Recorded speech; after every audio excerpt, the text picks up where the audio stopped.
वेदू ग्राम में महादेव सोनार एक सुविख्यात आदमी था। वो अपने सायाबान में प्रातः से संध्या तक अंगीठी के सामने बैठा हुआ खटखट किया करता था।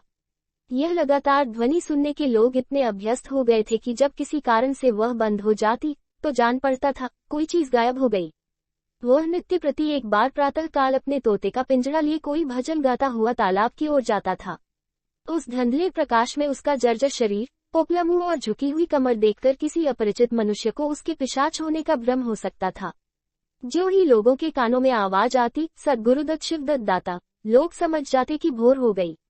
महादेव का पारिवारिक जीवन सुख में न था। उसके 3 पुत्र थे, 3 बहुएं थीं, दर्जनों नाती पाते थे, लेकिन उसके बोझ को हल्का करने वाला कोई न था। लड़के कहते, तब तक दादा जीते हैं, हम जीवन का आनंद भोग ले, फिर तो यह ढोल गले पड़ेगी ही। बेचारे महादेव को कभी कभी निराहार ही रहना पड़ता। भोजन के समय उसके घर में साम्यवाद का ऐसा गगनभेदी निर्घोष होता कि वह भूखा ही उठाता और नारियल का हुक्का पीता हुआ सो जाता। उनका व्यावसायिक जीवन और भी अशांतिकारक था। यद्यपि वह अपने काम में निपुण था, उसकी खटाई औरों से कहीं ज्यादा शुद्धिकारक और उसकी रासायनिक क्रियाएं कहीं ज्यादा कष्टसाध्य थीं। तथापि उसे आए दिन शक्ति और धैर्य शून्य प्राणियों के अपशब्द सुनने पड़ते थे, पर महादेव अविचलित गांभीर्य से सिर झुकाए सब कुछ सुना करता था। जो ही यह कलह शांत होता, वह अपने तोते की ओर देखकर पुकार उठता, सद्गुरुदत्त शिवदत्त दाता। इस मंत्र को जपते ही उसके चित्त को पूर्ण शांति प्राप्त हो जाती थी। एक दिन संयोगवश किसी लड़के ने पिंजरे का द्वार खोल दिया। तोता उड़ गया। महादेव ने सिर उठाकर जो पिंजरे की ओर देखा तो उसका कलेजा सन से हो गया। तोता कहाँ गया? उसने फिर पिंजरे को देखा, तोता गायब था। महादेव घबरा कर उठा और इधर उधर खपरलों पर निगाह दौड़ाने लगा। उसे संसार में कोई वस्तु अगर प्यारी थी तो वही यही तोता। लड़के बालों, नाती पोतों से उसका जी भर गया था। लड़कों की चुलबुल से उसके काम में विघ्न पड़ता था। बेटों से उसे प्रेम न था, इसलिए नहीं कि वे निकम्मे थे, बल्कि इसलिए कि उनके कारण वह अपने आनंददायक उल्लंघनों की नियमित संख्या से वंचित रह जाता था। पड़ोसियों से उसे चिढ़ थी, इसलिए कि वे अंगीठी से आग निकाल ले जाते थे। इन समस्त विघ्न बाधाओं से उसके लिए कोई पनाह थी तो यही तोता था। इससे उसे किसी प्रकार का कष्ट न होता था। वह अब उस अवस्था में था जब मनुष्य को शांति भोग के सिवा और कोई इच्छा नहीं रहती। तोता एक खपरल पर बैठा था। महादेव ने पिंजरा उतार लिया और उसे दिखाकर कहने लगा, आप सद्गुरुदत्त शिवदाता। लेकिन गौ और घर के लड़के एकत्र होकर चिल्लाने और तालियां बजाने लगे। ऊपर से कौ ने कौ कौ की रट लगाई। तोता उड़ा और गौ से बाहर निकलकर एक पेड़ पर जा बैठा। महादेव खाली पिंजरा लिए उसके पीछे दौड़ा सो दौड़ा। लोगों को उसकी द्रुतिगामिता पर अचंभा हो रहा था। मोह की इससे सुंदर, इससे सजीव, इससे भाव में कल्पना नहीं की जा सकती। दोपहर हो गई थी। किसान लोग खेतों से चले आ रहे थे। उन्हें विनोद का अच्छा अवसर मिला।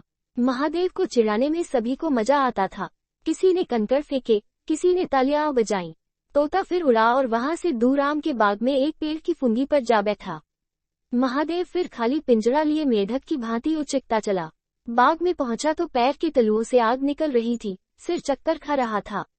जब जरा सावधान हुआ तो फिर पिंजरा उठाकर कहने लगे, सद्गुरुदत्त शिवदत्त दाता। तोता फुंगी से उतरकर नीचे की एक डाल पे आ बैठा, किंतु महादेव की ओर सशंक नेत्रों से ताक रहा था। महादेव ने समझा, डर रहा है। वह पिंजरे को छोड़कर आप एक दूसरे पेड़ की आड़ में छिप गया।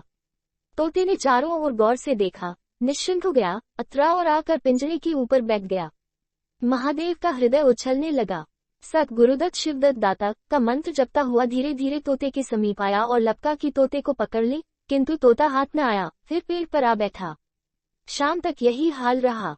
तोता कभी इस डाल पर जाता, कभी उस डाल पर, कभी पिंजरे पर आ बैठता, कभी पिंजरे के द्वार पर बैठे अपने दाना पानी की प्यालियों को देखता और फिर उड़ जाता। बुढ़ा अगर मूर्तिमान मोह था तो तोता मूर्तिमयी माया। यहाँ तक कि शाम हो गई। माया और मोह का यह संग्राम अंधकार में विलीन हो गया। रात हो गई। चारों ओर निबिड़ अंधकार छा गया। तोता न जाने पत्तों में कहाँ छिपा बैठा था। महादेव जानता था कि रात को तोता कहीं उड़कर नहीं जा सकता और न पिंजरे ही में आ सकता है, फिर भी वह उस जगह से हिलने का नाम न लेता था। आज उसने दिन भर कुछ नहीं खाया। रात के भोजन का समय भी निकल गया। पानी की बूंद भी उसके कंठ में न गई, लेकिन उसे न भूख थी न प्यास। तोते के बिना उसे अपना जीवन निस्सार, शुष्क और सूना जान पड़ता था। वह दिन रात काम करता था इसलिए कि यह उसकी अंतःप्रेरणा थी, जीवन के, और काम इसलिए करता था कि आदत थी। इन कामों में उसे अपनी सजीवता का लेश मात्र भी ज्ञान न होता था। तोता ही वह वस्तु था जो उसे चेतना की याद दिलाता था। उसका हाथ से जाना जीव का देह त्याग करना था। महादेव दिन भर का भूख प्यासा, थका मौदा रह रहकर झपकियां ले लेता था, किंतु एक क्षण में फिर चौंक कर आंखें खोल देता और उस विस्तृत अंधकार में उसकी आवाज सुनाई देती, सतगुरुदत्त शिवदत्त दाता। आधी रात गुजर गई थी। सहसा वह कोई आहट पाकर चौंका। देखा, एक दूसरे वृक्ष के नीचे एक धुंधला दीपक जल रहा है और कई आदमी बैठे हुए आपस में कुछ बातें कर रहे हैं। वे सब चिलम पी रहे थे। तमाकू की महक ने उसे अधीर कर दिया। उच्च स्वर से बोला, सतगुरुदत्त शिवदत्त दाता, और उन आदमियों की ओर चिलम पीने चला गया। किंतु जिस प्रकार बंदूक की आवाज सुनते ही हिरन भाग जाते हैं, उसी प्रकार उसे आते देख सब के सब उठकर भागे। कोई इधर गया, कोई उधर। महादेव चिल्लाने लगा, ठहरो ठहरो। एकाएक उसे ध्यान आ गया, ये सब चोर हैं। वह जारे से चिल्ला उठा, चोर चोर, पकड़ो पकड़ो। चोरों ने पीछे फिरकर न देखा। महादेव दीपक के पास गया तो उसे एक मलसा रखा हुआ मिला जो मोर्चे से काला हो रहा था। महादेव का हृदय उछलने लगा। उसने कलसे में हाथ डाला तो मोहरें थी। उसने एक मोहरे बाहर निकाली और दीपक के उजाले में देखा। हाँ, मोहर थी। उसने तुरंत कलसा उठा लिया और दीपक बुझा दिया और पेड़ के नीचे छिपकर बैठ रहा। साह से चोर बन गया। उसे फिर शंका हुई, ऐसा न हो चोर लौट आवे और मुझे अकेला देखकर मोहरें छीन ले। उसने कुछ मोहर कमर में बांधी, फिर एक सूखी लकड़ी से जमीन की मिट्टी हटाकर कई गड्ढे बनाए, उन्हें माहरों से भरकर मिट्टी से ढांक दिया। महादेव के अतर नेत्रों के सामने अब एक दूसरा जगत था, चिंताओं और कल्पना से परिपूर्ण। यद्यपि अभी कोष के हाथ से निकल जाने का भय था, पर अभिलाषाओं ने अपना काम शुरू कर दिया। एक पक्का मकान बन गया, सराफे की एक भारी दुकान खुल गई, निज संबंधियों से फिर नाता जुड़ गया, विलास की सामग्रियां एकत्रित हो गईं। तब तीर्थ यात्रा करने चले और वहां से लौटकर बड़े समारोह से यज्ञ ब्रह्मभोज हुआ। इसके पश्चात एक शिवालय और कुआं बन गया, एक बाग भी लग गया और वह नित्य प्रति कथा पुराण सुनने लगा। साधु संतों का आदर सत्कार होने लगा। अकस्मात उसे ध्यान आया, कहीं चोर आ जाया तो मैं भागूंगा क्यों कर। उसने परीक्षा करने के लिए कलसा उठाया और 200 पग तक बेतहाशा भागा हुआ चला गया। जान पड़ता था उसके पैरों में पर लग गए हैं। चिंता शांत हो गई। इन्हीं कल्पनाओं में रात व्यतीत हो गई। उषा का आगमन हुआ, हवा जागी, चिड़िया गाने लगी। सहसा महादेव के कानों में आवाज आई, सतगुरुदत्त शिवदत्त दाता। राम के चरण में चित लगा। यह बोल सदैव महादेव की जिह्वा पर रहता था। दिन में सहस्रों ही बार ये शब्द उसके मुंह से निकलते थे, पर उनका धार्मिक भाव कभी भी उसके अंत कारण को स्पर्श न करता था। जैसे किसी बाजे से राग निकलता है, उसी प्रकार उसके मुंह से यह बोल निकलता था, निरर्थक और प्रभाव शून्य। तब उसका हृदय रूपी वृक्ष पत्र पल्लव विहीन था। यह निर्मल वायु उसे गुंजरित न कर सकती थी, पर अब उस वृक्ष में कोपलें और शाखाएं निकल आई थी। इन वायु प्रवाह से झूम उठा, गुंजित हो गया। अरुणोदय का समय था। प्रकृति एक अनुरागमय प्रकाश में डूबी हुई थी। उसी समय तोता पैरों को जोड़े हुए ऊंची डाल से उतरा, जैसे आकाश से कोई तारा टूटे और आकर पिंजरे में बैठ गया। महादेव प्रफुल्लित होकर दौड़ा और पिंजरे को उठाकर बोला, आओ आत्माराम, तुमने कष्ट तो बहुत दिया, पर मेरा जीवन भी सफल कर दिया। अब तुम्हें चौदी के पिंजरे में रखूंगा और सोने से मर दूंगा। उसके रोम रोम के परमात्मा की गुणानुवाद की ध्वनि निकलने लगी। प्रभु, तुम कितने दयावान हो।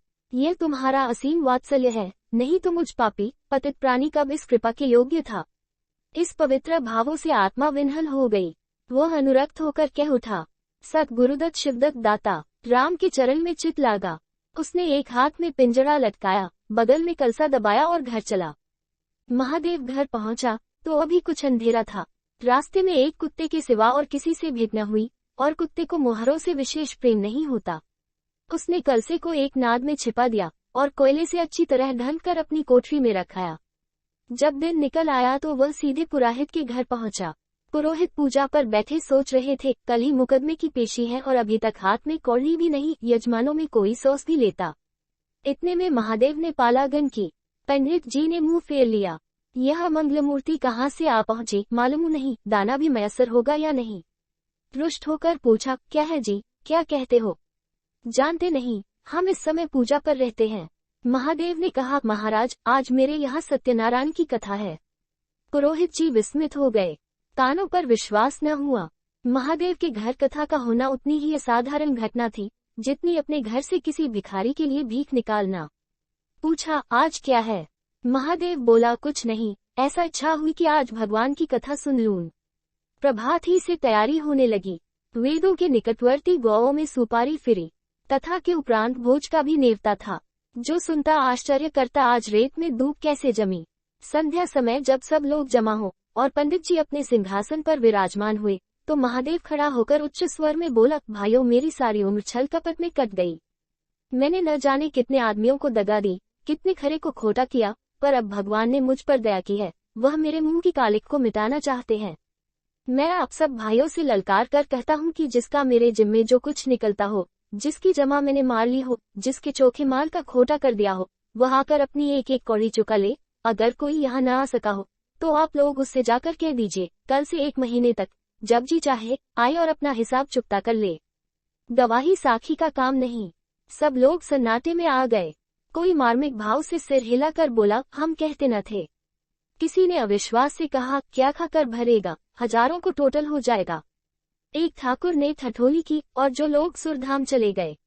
महादेव ने उत्तर दिया, उसके घर वाले तो होंगे, किंतु इस समय लोगों को वसूली की इतनी इच्छा न थी जितनी यह जानने की कि इसे इतना धन मिल कहाँ से गया।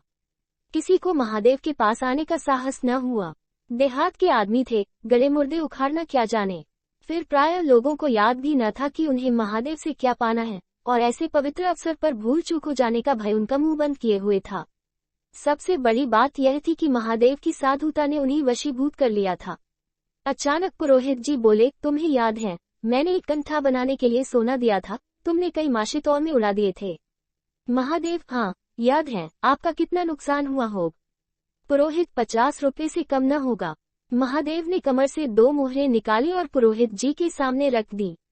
पुरोहित जी की लोलुपता पर टीकाएं होने लगी। यह बेईमानी है, बहुत हो तो 2-4 रुपए का नुकसान हुआ होगा। बेचारे से 50 रुपये ऐंठ लिए। नारायण का भी डर नहीं। बनने को पंडित, पर नियत ऐसी खराब। राम राम। लोगों को महादेव पर एक श्रद्धा सी हो गई। 1 घंटा बीत गया पर उन सहस्रों मनुष्यों में से एक भी खड़ा न हुआ। तब महादेव ने फिर कहा, मालूम होता है आप लोग अपना अपना हिसाब भूल गए हैं, इसलिए आज कथा होने दीजिए। मैं 1 महीने तक आपकी राह देखूंगा। इसके पीछे तीर्थ यात्रा करने चला जाऊंगा। आप सब भाइयों से मेरी विनती है कि आप मेरा उद्धार करें। 1 महीने तक महादेव लेनदारों की राह देखता रहा। रात को चोरों के भय से नींद न आती। अब वह कोई काम न करता। शराब का चस्का भी छूटा। साधु अभ्यागत जो द्वार पर आ जाते, उनका यथायोग्य सत्कार करता। दूर दूर उसका सुयश फैल गया। यहाँ तक कि महीना पूरा हो गया और एक आदमी भी हिसाब लेने न आया। अब महादेव को ज्ञान हुआ कि संसार में कितना धर्म, कितना सद्व्यवहार है। अब उसे मालूम हुआ कि संसार बुरों के लिए बुरा है और अच्छे के लिए अच्छा। इस घटना को हुए 50 वर्ष बीत चुके हैं। आप वेदों जाइए तो दूर ही से एक सुनहला कलश दिखाई देता है। वह ठाकुर द्वारे का कलश है। उससे मिला हुआ एक पक्का तालाब है जिसमें खूब कमल खिले रहते हैं। उसकी मछलियां कोई नहीं पकड़ता। तालाब के किनारे एक विशाल समाधि है। यही आत्माराम का स्मृति चिन्ह है। उसके संबंध में विभिन्न किंवदंतियां प्रचलित है। कोई कहता है वह रत्नजटित पिंजरा स्वर्ग को चला गया, कोई कहता वह सद्गुरुदत्त कहता हुआ अंतर्ध्यान हो गया, पर यथार्थ यह है कि उस पक्षी रूपी चंद्र को किसी बिल्ली रूपी राहु ने ग्रस लिया। लोग कहते हैं आधी रात को अभी तक तालाब के किनारे आवाज आती है, सद्गुरुदत्त शिवदत्त दाता, राम के चरण में चित लागा। महादेव के विषय में भी कितनी ही जन श्रुतियां हैं। उनमें सबसे मान्य यह है कि आत्माराम के समाधिस्थ होने के बाद वह कई सन्यासियों के साथ हिमालय चला गया और वहां से लौट कर न आया। उसका नाम आत्माराम प्रसिद्ध हो गया।